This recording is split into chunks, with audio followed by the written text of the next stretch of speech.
আলাইকুম গাইজ। আজ আমি ঘরোয়া পদ্ধতিতে ঘরে থাকা সামান্য উপকরণ দিয়েই তৈরি করব কাঁচা আলুর পকোড়া। তো পকোড়াগুলো আমি কিভাবে তৈরি করি আপনারা দেখতে থাকুন।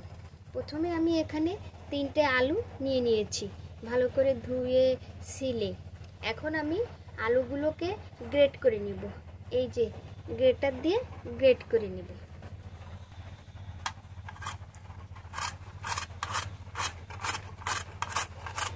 গ্রেট করার পরেই ফিরে আসছি। তো গাইস, ফিরে এসেছি আলুগুলো গ্রেট করে নিয়ে।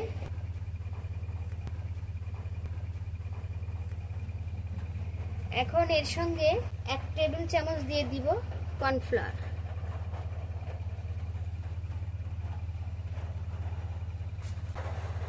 হাফ টেবিল চামচ দিয়ে দিব চালের গুঁড়া,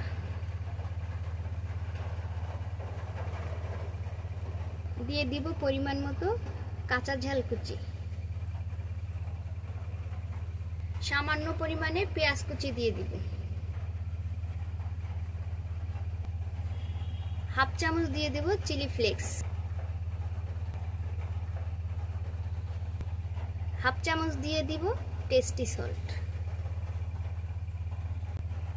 হাফ চামচ দিয়ে দিব লবণ,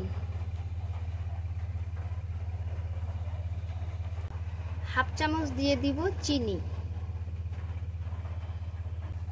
এবার একটা ডিম ভেঙে রেখেছি, ডিমটা দিয়ে দিব। এখন সমস্ত উপকরণগুলো মাখিয়ে নিব।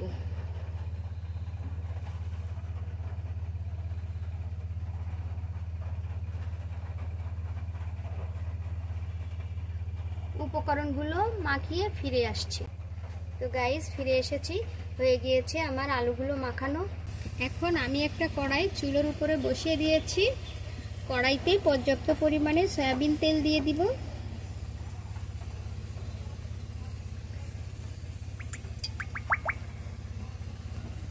সয়াবিন তেলটা গরম হয়ে গেলে কাঁচা আলুর পকোড়াগুলো ভেজে নিব।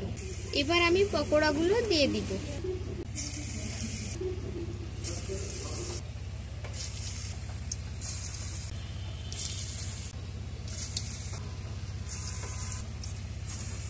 যতক্ষণ না পকোড়াগুলো মচমচে করে ভাজা হবে ততক্ষণ আমি পকোড়াগুলো ভেজে নেব।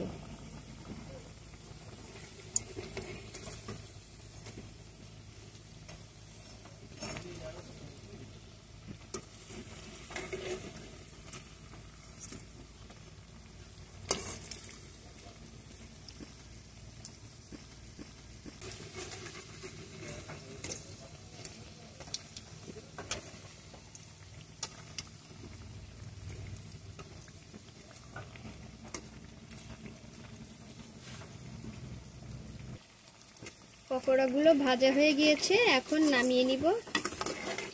এভাবে আমি অন্য পকোড়াগুলো ভেজে নেব।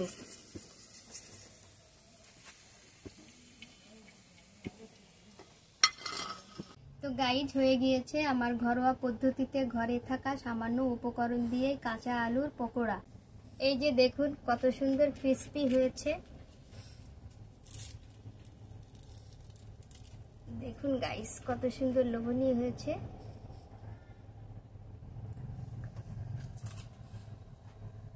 আমার এই ভিডিওটি যদি আপনাদের ভালো লেগে থাকে তাহলে জিএম ভিলেজ বিডি চ্যানেলটি সাবস্ক্রাইব করে দিবেন, বেশি বেশি লাইক শেয়ার কমেন্ট করে দিবেন।